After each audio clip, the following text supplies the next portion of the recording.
Dear students, in this video we are going to discuss first law of thermodynamics, which is merely the conservation of energy, like energy can neither be created nor be destroyed. For example, suppose you have any thermodynamical system comprising of many particles and you supply heat to that. Now the heat supplied to the thermodynamical system, now this heat is going to increase the internal energy of the system and it does the work on the system. Either the gas expands or it compresses, it all depends. Okay, so the heat supplied is dq and it is distributed in the increase in internal energy and in the net work done, right? So dq equals to du plus dw, where du is the increase in internal energy of the system and dw is the small amount of work done. Okay, so after that, if the heat is supplied to the system, then this dq is taken as positive, and if the heat is drawn from the system, then this dq is taken as negative. Similarly, when the gas expands, then the work done is by the gas and dw is taken as positive. But if the gas compresses, then the work is done by the surroundings on the gas and dw is taken as negative.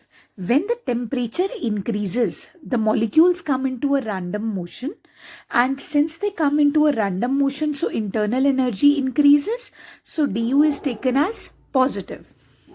Whereas if the temperature decreases, then the molecules show less motion and ultimately the internal energy decreases and hence du is taken as negative. So these are the sign conventions which are needed to be remembered when dq is taken positive, when heat is supplied, when dq is to be taken negative, when the heat is drawn, when dw is taken positive, when the gas expands, and when dw is taken as negative, when the gas compresses, when du is taken positive, when temperature increases, when the du is taken negative, when the temperature decreases. Now we are going to apply this first law of thermodynamics to several situations.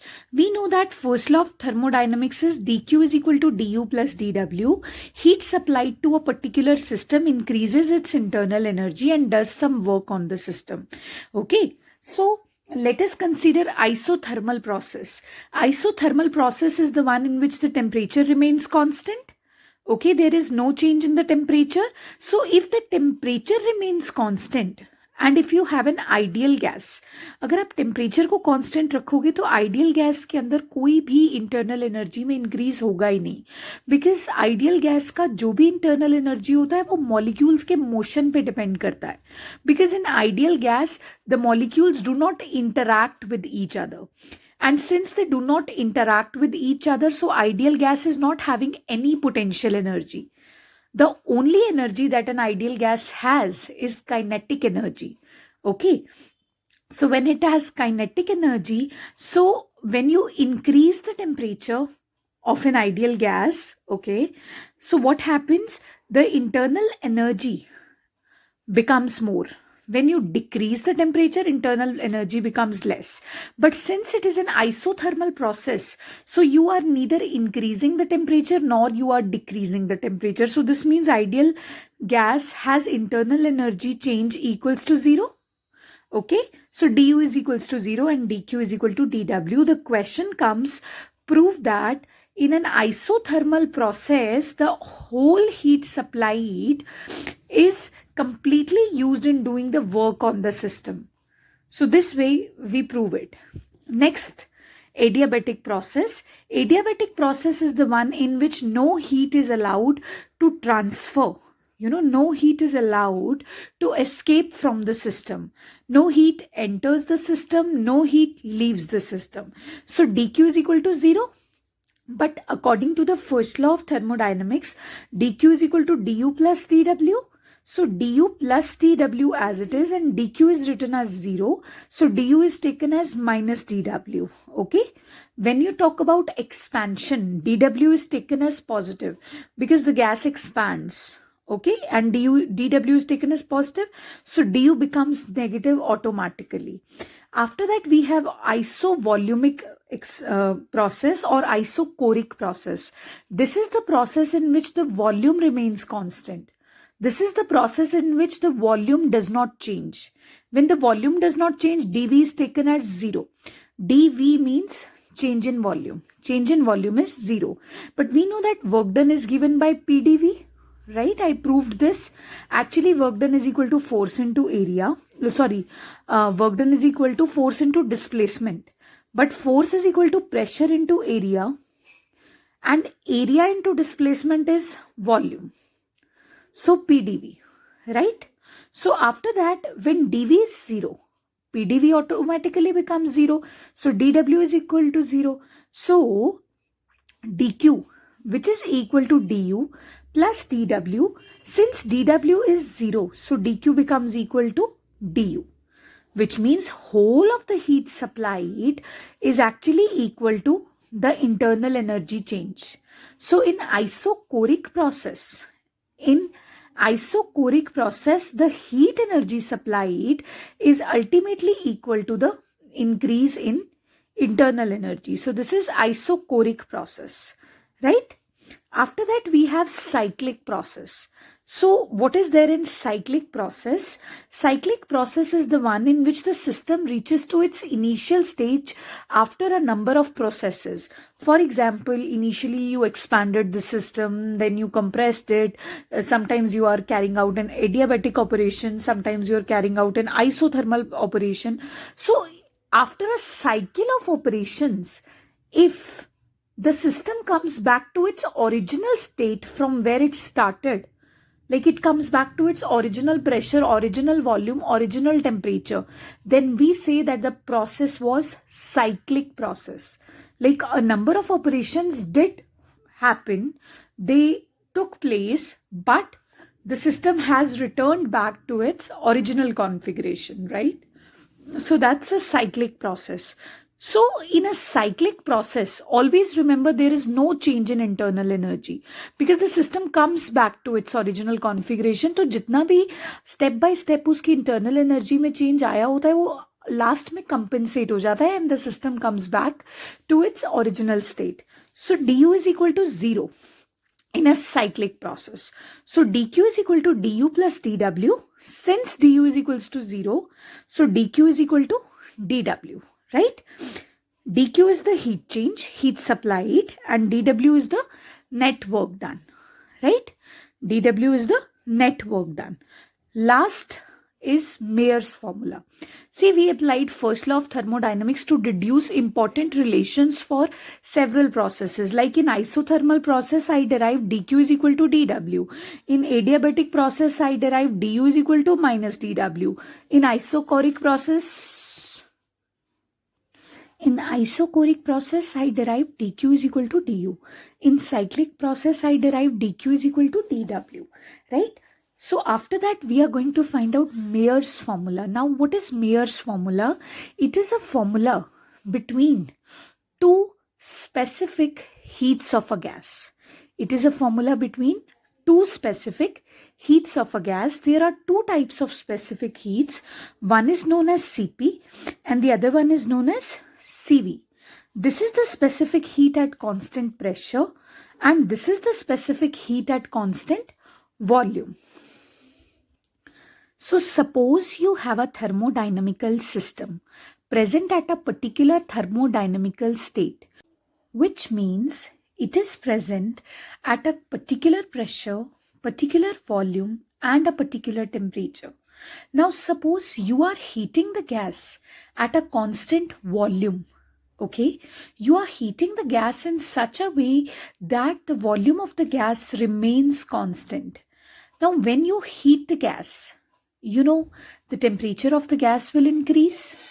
So the heat that you supplied to increase the temperature of the gas is a subject of concern right now. Suppose for dt increase in temperature, you supplied the amount of heat equals to dq, right? So for dt increase in temperature, you supplied the amount of heat equivalent to dq. So for 1 degree Celsius, if dt increase of temperature was brought by dq heat, so 1 degree was brought by dq by dt, right? So after that, this 1 degree Celsius of the temperature increase has been brought by this much heat, dq by dt.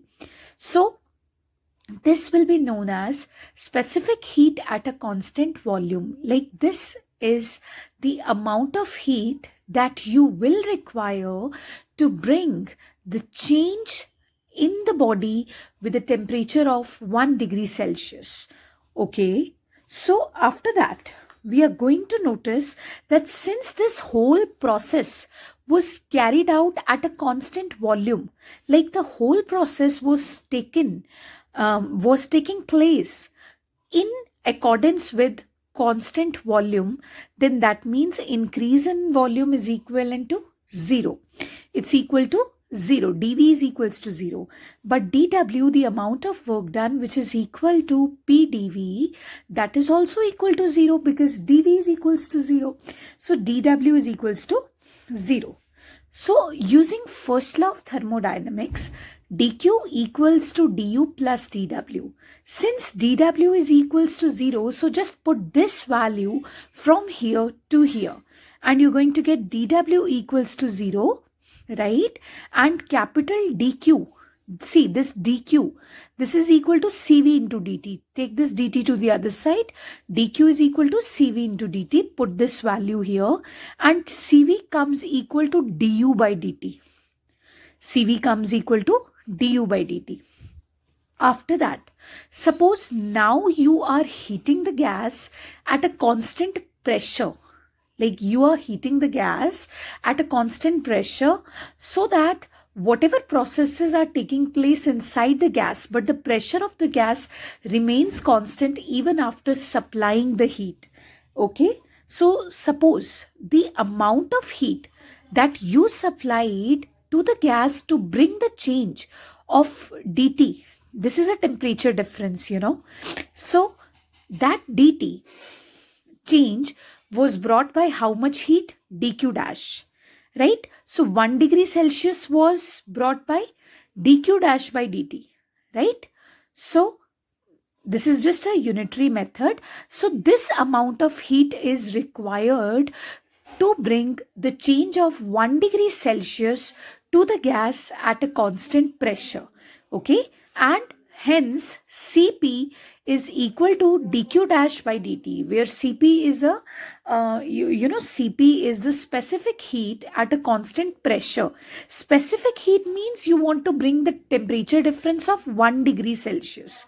Okay, so after that, once you're done with it, after that, dw dash, work done in this case will be dw dash. It will be equal to pdv again, but remember this time dv is not equal to 0. dv means change in volume. If the process is taking place keeping the volume constant, then the change in volume was taken as 0.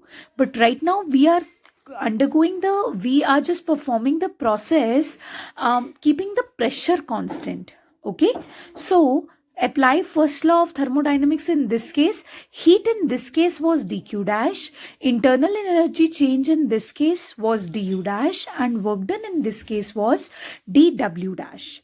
Okay, so dq dash will be equal to, take this dt to the other side, cp dt. So dq dash is equal to cp dt, du dash remains as it is, and dw dash is written as pdv. After that, it is the time to find out the relation between Cp and Cv. And how will you perform that? See, if you take the value of du dash from here, this will come out Cp dt minus pdv. Agreed? This is the value of du dash. And from here you take the value of du, which is equal to Cv dt. du is the increase in internal energy when you were carrying out the process at a constant volume, and du dash is an increase in internal energy when you were carrying out the process at constant pressure. But always remember that since the system is same, so no matter whether you are bringing the process at whether you are just performing the process at a constant pressure or at a constant volume, लेकिन system भी वही है और आप दोनों बार system में सिर्फ 1 degree Celsius का राइज कर रहे हो. So this means that increase in internal energy will be same no matter how that increase is brought. One time that increases, first time that increase is brought by keeping the volume constant, and second time that increase is brought by keeping the pressure constant. But ultimately this is the same system, ultimately this is the same gas, and ultimately what exactly is happening, you are having a same system, same gas, and you are bringing the temperature increase of 1 degree Celsius only. So every time energy change has to come constant. So this means du will be equal to du dash, isn't it? Yes. So put the value of du from here and put the value of du dash from here. So du is equal to du dash or du dash is equal to du. Put the values from the previous equations that I had shown you. This is the value of du dash and this is the value of du. After that, you know that ideal gas equation says PV is equal to nRT. For 1 mole of a gas, N becomes equal to 1 because N means number of moles. So PV is equals to RT. Okay.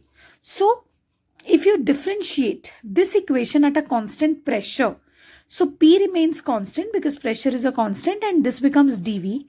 You're just differentiating. R is a gas constant. It is also constant. So T becomes dt. So you have differentiated this equation. So wherever you can see pdv, just substitute r dt there. So in place of this pdv, I'll write r dt. After that, I'll bring this thing to this side.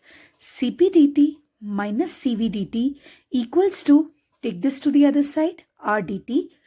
Take dt common. cp minus cv is equal to r dt. dt and dt cancelled. Cp minus Cv is equal to R. Here Cp is a specific heat at constant pressure. Here Cv is a specific heat at constant volume. R is a gas constant. So Cp is equal to R plus Cv, which means Cp is greater than Cv. तो आपके पास बहुत forms में questions आते हैं. Question number 1, derive the relationship between two specific heats of the gas. One at a constant volume and the other at a constant pressure. Next question, derive Mayer's formula, because this formula is known as Mayer's formula. Next question, define two principal specific heats of a gas, Cp and Cv, and prove that Cp is greater than Cv. See, this is how I have proven it, because Cp is equal to R plus Cv. Cv में कुछ plus करके Cp बन रहा है. So Cp is indeed greater than Cv. So this way you have questions of this particular relation.